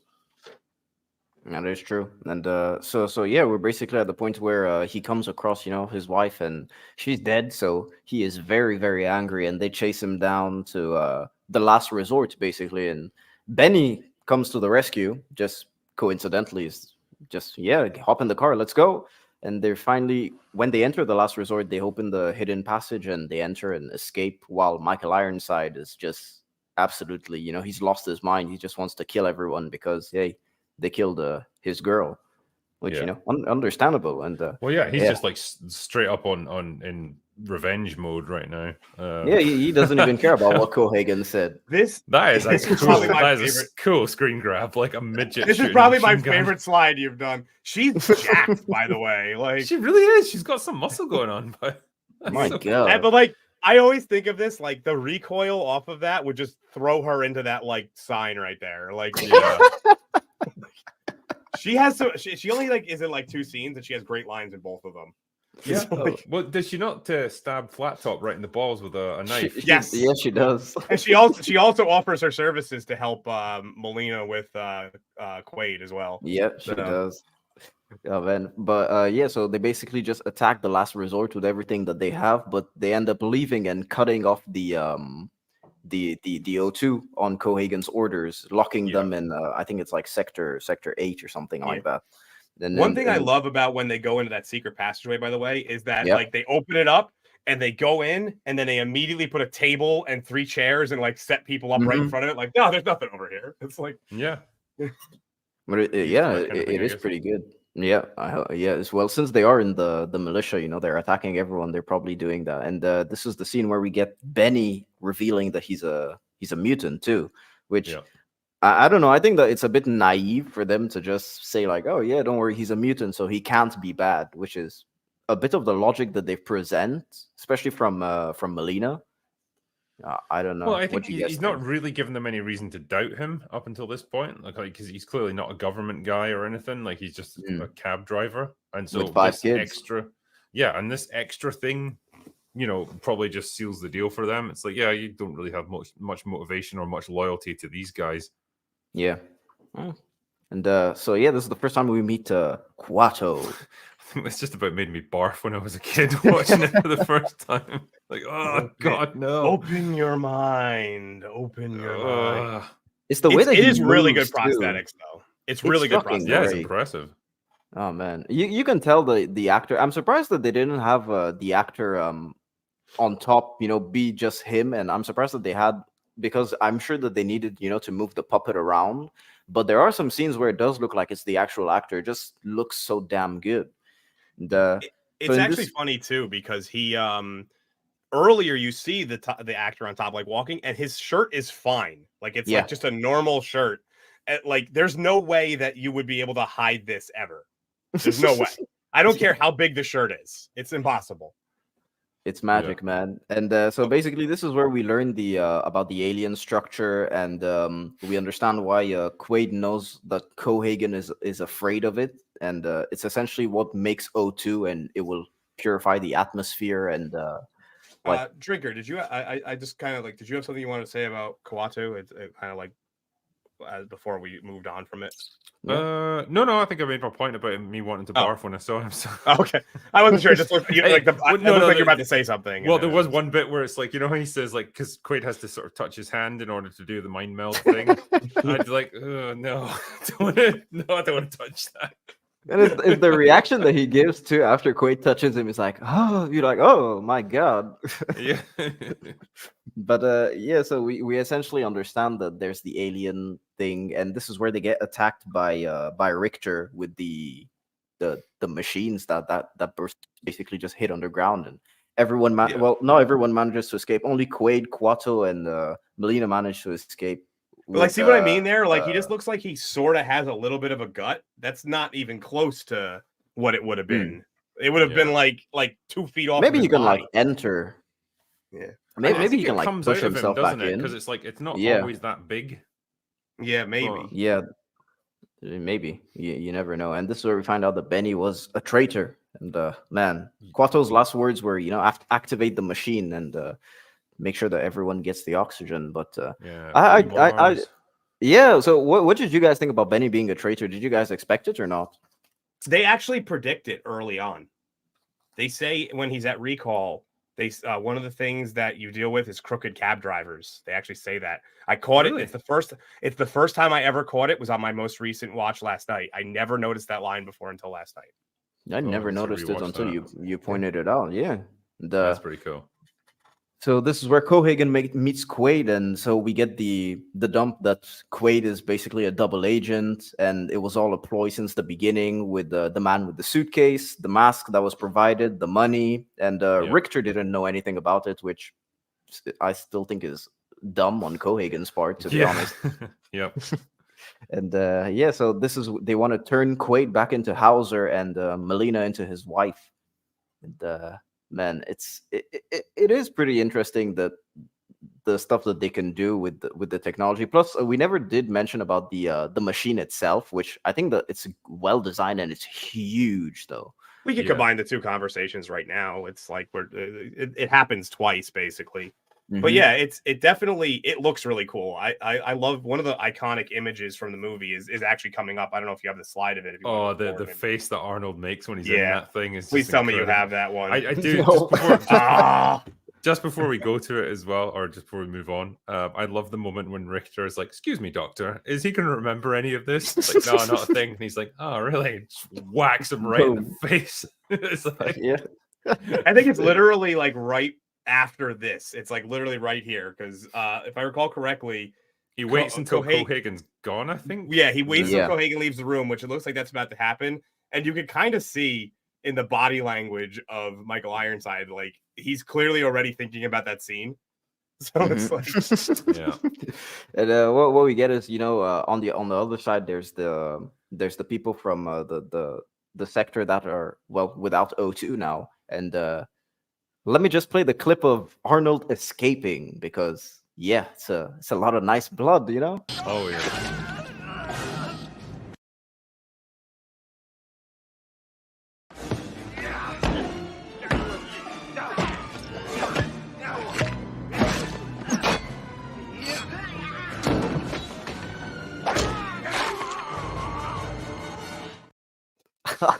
I love the guy like Yeah.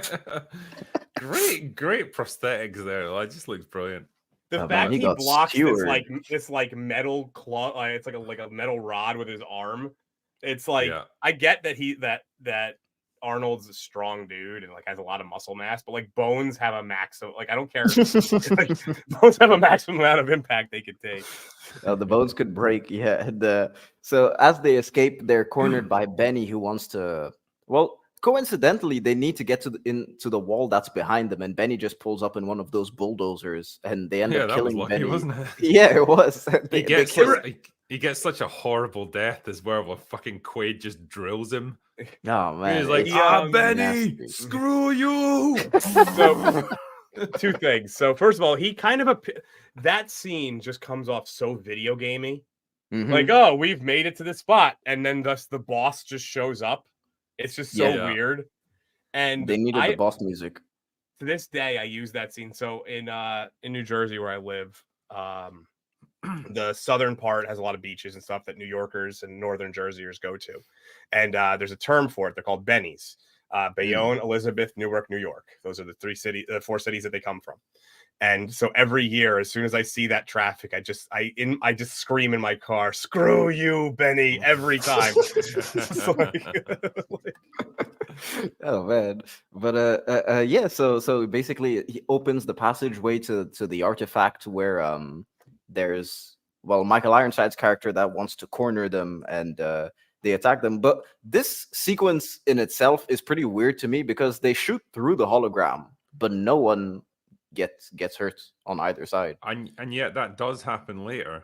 Yeah. Like not even like a minute later. Like it's just so weird. It's weird.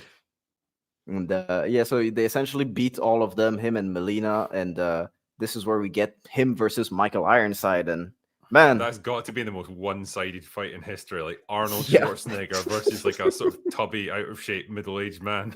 Like, I mean, it is. Well, the odds weren't lucky. My bets were on Arnold this whole time because let's just see what happens to Richter. Yeah, you're coming with me.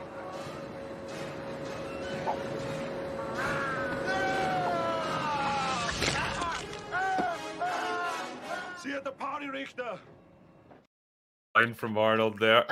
See you at the party, Richter.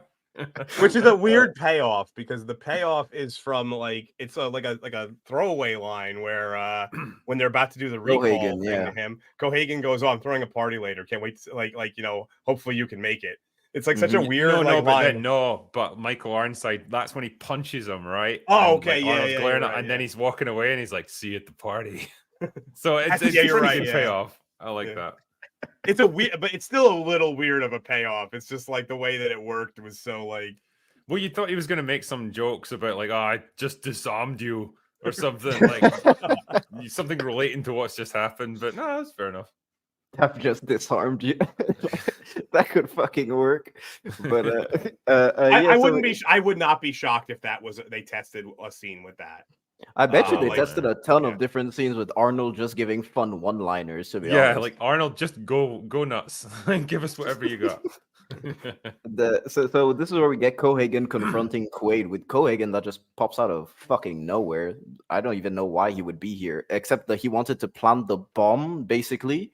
That where he gives the line, I don't really remember what it is, but he said that I'll basically blow this up and be at home in time for cornflakes, which I don't know, it's pretty fucking cool. It's a very American line too. That's the best part. It's a weird line. You know what's really weird as well? Like his whole like thing about being on Mars is that he's there to extract ore. Like, so say if the thing goes ahead, like this atmospheric generator thing restores the atmosphere of Mars, like that's not going to impact his work. Like he can still carry on extracting the minerals from Mars. Like it wouldn't prevent him from doing that. So like I don't understand what his reason is for like wanting to prevent this whole thing from happening. Well, my thought was that it melted down the ore, and that's what created the oxygen. No, it melted a glacier. Yeah, it's just like ice and stuff inside Mars rather than the precious ore that they're looking for. So it shouldn't really affect that, I don't think. Also, on top of that, it's kind of weird because, like, just melting water, yes, it does cause vapor, which has oxygen in it and hydrogen. You can't just build an atmosphere in 30 seconds. Yes. Oh, yeah. That's something that takes, like, thousands, if not millions of years to occur. Like, yeah. Well, you see, Professor R2 said in the chat, it ends their monopoly because, essentially they're depending on his oxygen. On Mars. Yeah. He also says that he thinks it's going to blow up the planet as well. So like, he's not convinced that this is actually legit, that it will work. Because that comes back to me now. Because like you see the little vision when he links up with Kuato, and they're discussing this. And it's like, why did the aliens never turn this thing on in the first place? And they were like, what Cohagen suggests, like, well, maybe they were afraid of what would happen. Like maybe it would start a chain reaction that would blow up the whole planet or something. Yeah. So like fair enough. Like maybe he's got a legit reason for not wanting to actually turn this thing on. I've always felt that was just an excuse, though. Like it just the way he says it just doesn't sound very convincing to me. That could also be just on the way that the line is delivered. But you never truly know in this movie what's real and what's not. So yeah, it's true. And so at this point, Melina comes in and shoots Cohagen. Arnold throws the bomb, and this is where the basically it opens up and they're getting sucked out. And at the same time, Arnold decides to activate, the Xbox logo. And the Xbox logo. I mean, look at it, man. It is weird, by the way, that he has to like do like this because it's like I guess the aliens that built it had 3 fingers. Yeah. It's weird that that's all it takes to activate it. Yeah, you'd think someone just stumble on it, like, or by like accident? you have to put a code in or something. Like there's got to be some fail safes maybe just in case, like you say, up, down, left, right, A, B. Yeah, exactly. but yeah. So this is it unleashes it melts the ice and unleashes the stuff, the oxygen. And let me just show a clip of Cohagen's brutal death. Oh yeah.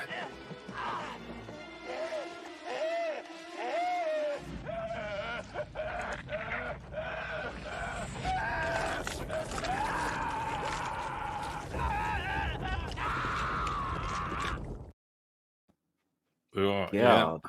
It's a hell of a way to go. The funny part is, like, we wouldn't actually, because there's no oxygen and like no atmosphere, we wouldn't be able to hear him. Like, he would just be screaming, but there would be nothing, no sound. Well, also, like, his eyes wouldn't pop out of his head or anything. He would just like choke to death, essentially. Like, there would be none of this. But I don't know. I mean, we don't know. No one's ever just been randomly thrown out into the Mars atmosphere, so we don't know exactly what would happen. We don't. Yeah, I've never taken a walk on Mars, so I wouldn't know. Basically, the Mars has the atmosphere. We see everyone just. It's this big sequence with so much glass shattering that I didn't like clip it, but yeah, just if you want to see glass shattering, this scene is the scene for you. If you're into that sort of, if glass shattering gets you going, this is the scene. Yeah. So this is what we end up with. Mars looking like it has Earth's atmosphere, basically, except that it's still a dry desert fucking planet. Now, here's an interesting thing. Just while you're on this image, isn't the fantasy that Quaid originally signs up for called Blue Skies on Mars? Yes. Mm-hmm. That's interesting. Because it is interesting. Yeah. So that's the thing is, and I mean, you don't know exactly how much time progresses, but I would assume it takes a little while to get to Mars, even with better technology. So this could have been a 2-week span that this all happened in, that he signed up for.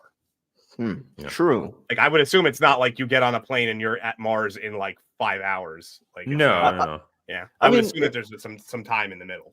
Maybe because they do say that you can take trips to. I'm not sure it's Saturn or Venus. So Saturn. space exploration. They say there's Saturn cruises.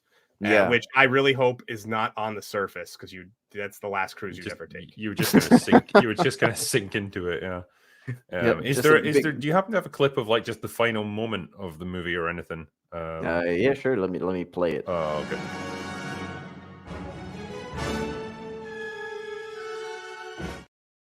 Yeah, because the dialogue that leads up to that is like, she says, "Am I dreaming?" Yeah, he's like, "I just had a terrible thought. What if this is all just a dream?" And she's like, "Well, kiss me quick before you wake up," and then you get that white light. Yeah, I think.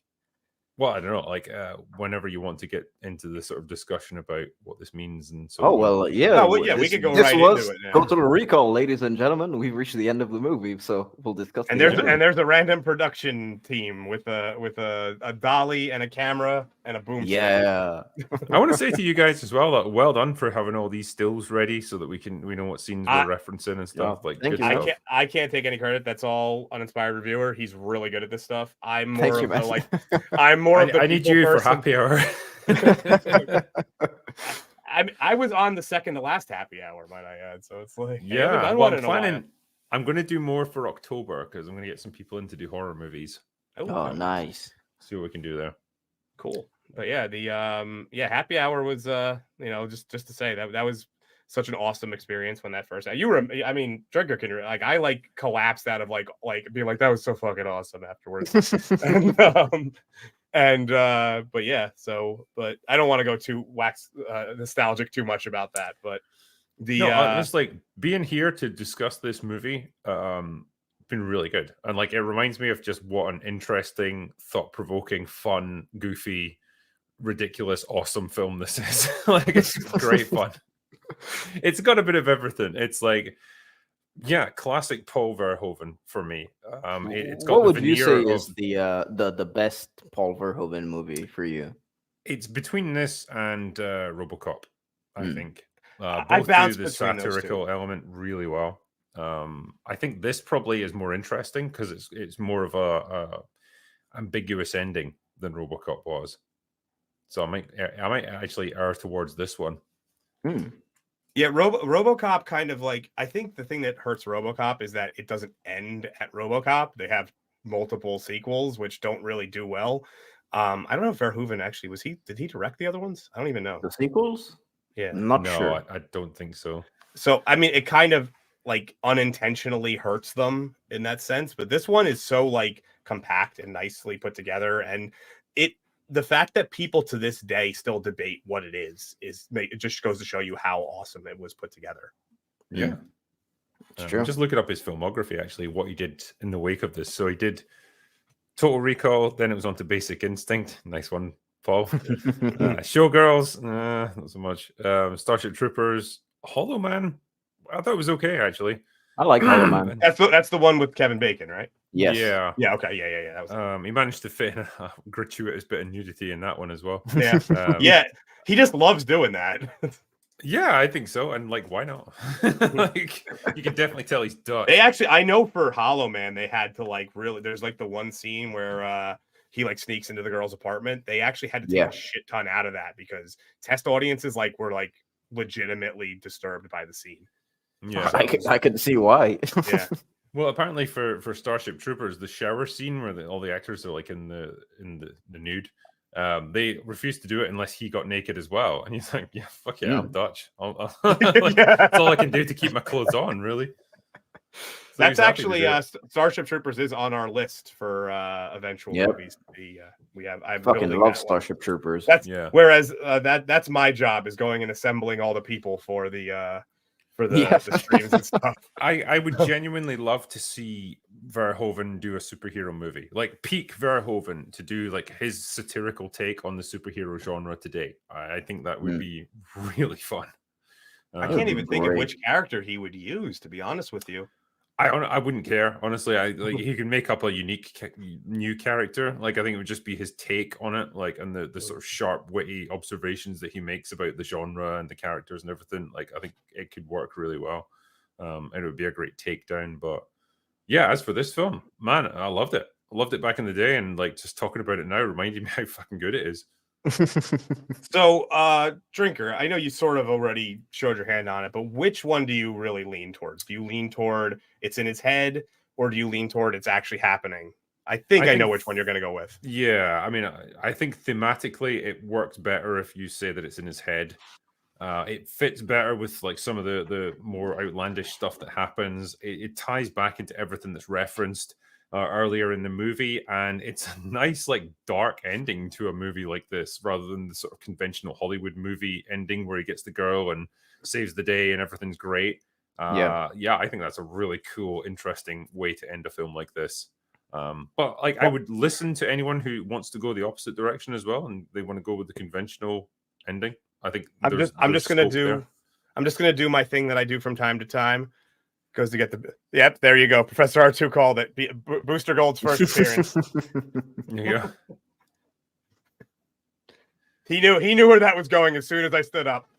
Yeah. So kind of a running game. It's that I just actually recently grabbed that. I don't know why. Someone had messaged me and like they texted me and was like, "Do you have the first appearance of Booster Gold?" And I was like, "No." And I was like, "You know what? I'm gonna go make sure I have that, because if you're asking me, there's a reason." It is destiny. It was destiny.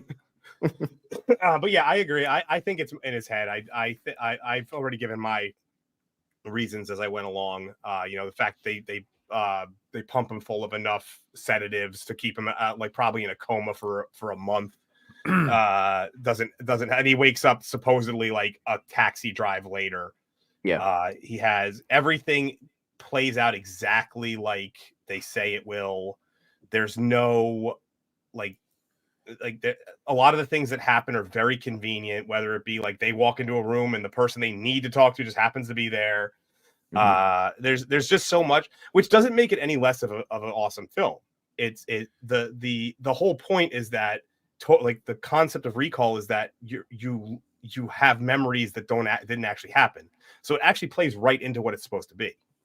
And if you're talking about constructing a fictional narrative, a fictional adventure for a person to go on, you would make everything convenient. Like, oh, I need to find this person. Well, they just so happen to be in this bar that I need to go to, and all that stuff. Like, that's just there for narrative convenience and efficiency. So it totally works in that context. I think Verhoeven and Arnold have both come out at various times and said that they go with the whole it's in his head and he's getting lobotomized at the end. That's what the white light represents. So make of that what you will, but that seems to be the filmmaker's definitive take on it as well. So here's the thing: there are scenes that do appear, which means things are happening without him. But think about it: when you dream, do you always 100% dream about yourself? I mean, yeah. I mean, again, it's you don't really understand the format of these fictional memories and how they're constructed and implanted in a person. And it might be, like you say, if this is just essentially a dream or some kind of fantasy that he's living out, he could be observing that in the third person almost. His character runs out the room and he sees this other stuff happen, or we're just privy to it as the audience because it's part of the makeup of the fantasy world that he's in. So I think it works fine, in terms of consistency. It leaves the door open though for you to debate whether or not it's actually real. So again, I love the ambiguity of the ending. I think you can make arguments either way. It's just I come down very much on the side of it being a fantasy world. How about you, Uninspired? What do you agree with us, or are you more camp? No. It's actually happening. Well, I don't know. Ever since I was a kid and I watched it, I didn't really think that it was real, especially when I was growing up and rewatching it as a teenager. It's just because there's so many different inconsistent things and things that are, well, we would consider as, contrivances just there for the plot to happen. But I don't know. I really just think that it's all in his mind and he's just getting lobotomized at the end, as Drinker said. That is Verhoeven's vision. Even though I do like the discussion that can be had surrounding it, although yeah, I really, really just do think that it is all in his head. After he got shot like 15 times with the fucking tranquilizer, I think that he just died. Either that or, I mean, what else could it be, man? They set it up perfectly, saying one is enough to take out like an elephant. You hit him 15 times. I don't think he's waking up. No, yeah. I think it's funny. As a kid, I remember just like totally buying into it as like, oh, this is all real. Like that guy, because I wasn't analyzing it on any sort of deeper level. I was just like, oh yeah, that guy was lying to him because he was sweating, and Quaid, spotted the deception, and it's all good. It's just a happy ending where everyone did amazing. Like, that's it. And the truth is, if you want to interpret that way, that's fine. It's part of the whole point of the film. Is the memories are what you make of them from recall. So if you believe it happened, that's good enough for you, but if that's the whole question it's asking to begin with. Yeah. From the start of it is, what are memories? What are, like, if someone implants memory, is it actually your memory or is it not? It's like, so the whole thing, the question we're having plays into the plot completely. Yeah, like it also like goes into the ambiguity of how the recall stuff works, where they don't tell you anything specifically, and so it's up to your interpretation to understand all of this and how the thing perceives itself, so that you can just use all of this and just think about it yourself. Which I always appreciate when a filmmaker just does something like that, just leaves the audience to simmer on it for, I don't know how long has it been, 30 years basically. It came out in 33 years. Yeah. And we're still talking about it today, just the test of time. Well, I do have a few more super chats and a couple of starred regular chats that I just wanted to bring up. Hopefully we'll remember what those are for. But number one, our friend Waylon Basefs is back. The BBC or a BBC? The real BBC. The real BBC. Yes, there you go. Thank you once again, my friend. And message me on Twitter about. I have a feeling you're going to choose these signatures, but just in case you don't, just let me know. Chucksenhausen, hail to the chat. I know he has another one later, so thank you for that. Hail to you. Hail to you, Chuck. We have Wine and Descent. Happy 1 year, sir, and to many more, with a yellow heart, which matches my shirt. Thank you very much. And yes, I don't plan on ending the channel. This is not the end game of the channel. So it's like, I've accomplished everything. I'm out. Princess Fiona, one of my mods, she's also a member, and she has reached 1 month of membership. So thank you for that. And we have one last one from Chucksenhausen. I'm excited for the Rambo prequel comic and its movie series. Just hope that you can cast either a young Troutman or Rambo. You offer the role to Hawk from Cobra Kai. He's the perfect legend after he broke Dimitri's arm. Hawk I'm the worst hard reader, just so you guys are aware. I'm like the worst hard reader. That's right. I get progressively worse towards the end of my streams as I get more drunk. Thank you, Chucksenhausen. And I'm just gonna say it because I know he wants. When is the Cobra Kai stream? Drinker, when is it?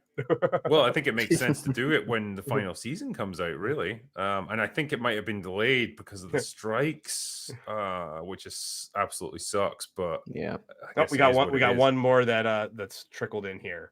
Not the one who I'm not familiar with. So welcome to the channel. Late to the stream, somewhere near the start. I've got 5 kids to feed. Don't worry, 5 kids to feed. Or 4. Benny. When you do get to this stream, thank you for your super chat. Dark Hour. Next time I'll put I think it's the clip from Billy Madison where he's like, today, Junior. Every time I'll just add it. So I have this tendency to read in my head way faster than I'm speaking. So half the time when I'm reading something, I'm still on like word 4 and I've read the whole thing. And I'm just like, Your brain processes it too fast. Speaking of which, that used to terrify me as a kid when when you were in school and you would like go like set up all your desks in the center and you had to read. I would count how many people it was and like pre-read the paragraph that I had to read like 10 times. That was me when I had to read in French, man. I don't speak French, so you should. I'll give you lessons. I speak American, damn it. Yeah. I do have a couple of just regular chats that I grabbed as I went along. Dark Hour, I have a suspicion that myself and Balding. That's okay. I have a suspicion that I did read that correctly. I'm convinced that I will shave my head once it becomes more noticeable. Why is your head not shaving? Why haven't you went the full Joe Rogan? So my hairline has always. I'm going to address this because this has been a thing that's been brought up multiple times. My hairline has always been high. I will even show you my yearbook photo. It has always been like right here. My hair is fine. So it's like I just always had a high hairline. And the Joe Rogan thing is quite hilarious. We keep joking about it backstage, me and you. Professor R2, built on the cheap and not for people to live in. Oh yeah, that was about the. I like this because it's basically Atlantic City. That was I agree. It looks like Atlantic. If you've ever been to Atlantic City, that in the daytime, that's what it's in Jersey or something, isn't it? Yes, people keep referencing it as a total shithole. It is a total shit. If you're there during the day, it's just terrible looking. It's actually the city where if you look at the DC encyclopedia, like the DC Comics encyclopedia, it's where Gotham is. So right. So it's like, Max Vroomfandel. Sharon Stone could beat me up any day. Oh, yes, yeah. she can. In that outfit, perfect. Ginger adventure. I'm here for the 3 boobs and the face exploding in space. Well, who isn't? Everybody's there for 3 boobs. Princess Fiona says, "Hey, do you drink her?" Hello. Arnie could probably offer nasal sex after that. That was Yeah. And I liked this one. Somehow, Dick Jones returned. Ronnie Cox, man, he's a great actor, a great character actor, and he plays a great villain. Just one more. Let me just do one more, and then you can mention that. This is just from the fight scene. Steven Seagal and Tommy Lee Jones was hella one-sided too, and Under Siege. It would slap, stab, head shot through the monitor. There's none of this like the bad guy gets the upper hand and like eventually he has to make some crazy comeback at the last minute nonsense with Steven Seagal. He just dominates every single fight he's in. Mm-hmm. I mean, you've got to respect his consistency. I love now as well how he's like 70 years old and morbidly obese. He's still convinced that he's like this action hero. Good on you, Steve. One of my early videos, which when I go back and rewatch the stuff I did like a year ago, I just see the difference, and it's amazing the difference I see. But one of the clips I found was literally Steven Seagal fighting this dude in much better shape than him. Just he's sitting in the chair, just like and that's like the whole. And I was like, that just sums up his whole career. I know that he would always put in his contracts that he couldn't be struck, like ever. I could believe that. Yeah. I'm pretty sure as well he was only like signed on because some Hollywood agent was like almost making a joke or making a bet like I can turn anyone into a star no matter how shit they are, and they pointed to Steven Seagal and was like, all right, have a go with this fucking chump, and he's like, okay, fine. This is the best. Is this movie the best Arnie Scream movie? It's probably got the most expressive Arnie face. You know, that bit where he's strapped into the chair and he's getting his mind wiped and he's like, it's incredible. We have one more super chat from Waylon Bucephus, who just can't get enough. Now, how does one phrase such a question? Sir, you're up. Waylon Bucephus for $1.99.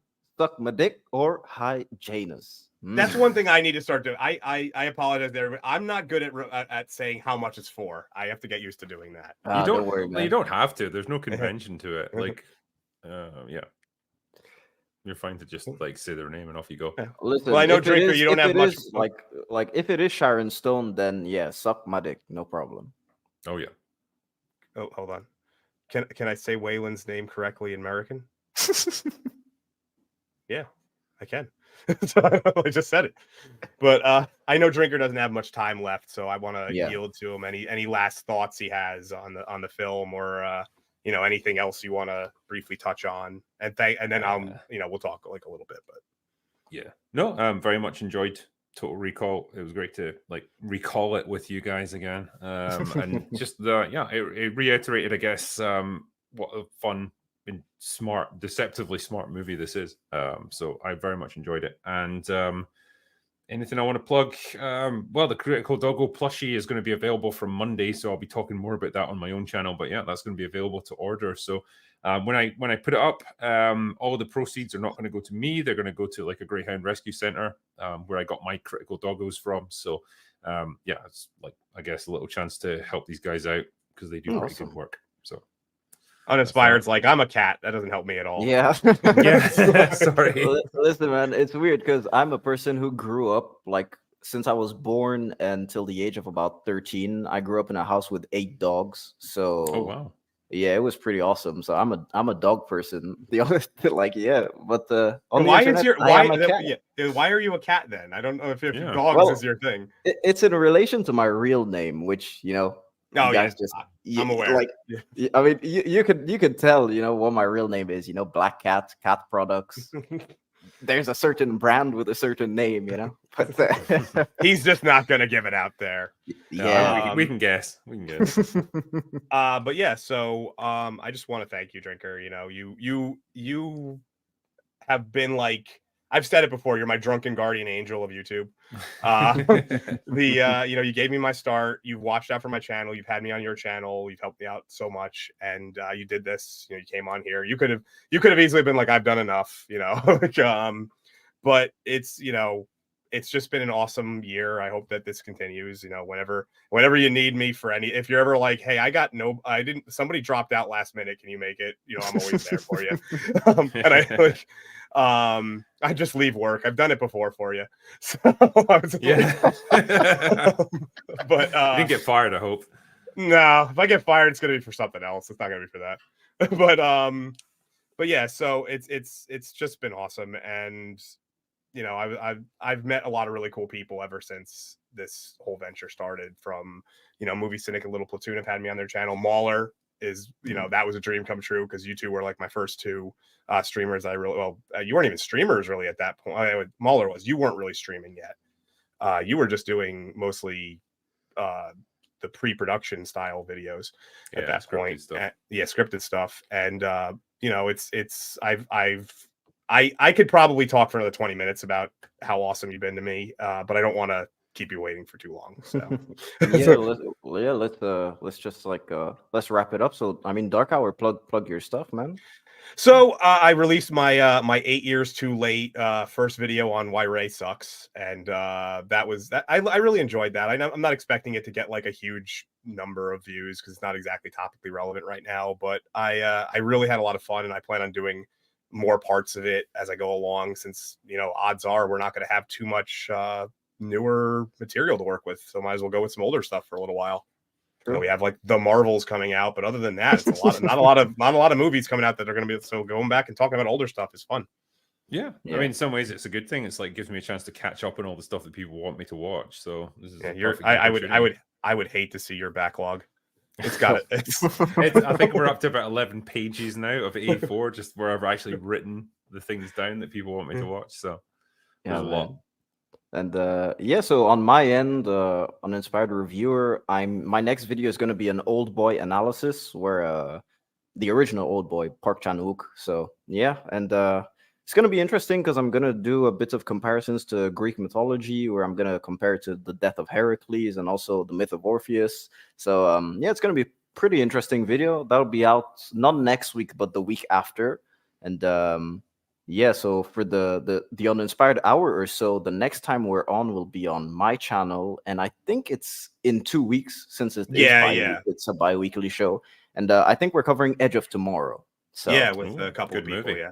Yep. So yeah, so watch out for that. And thank you, Drinker, for coming on. It's an absolute pleasure to meet you, man. You're honestly one of the reasons that I started YouTube as well. So so Thanks, yeah, man. man, it's an absolute pleasure.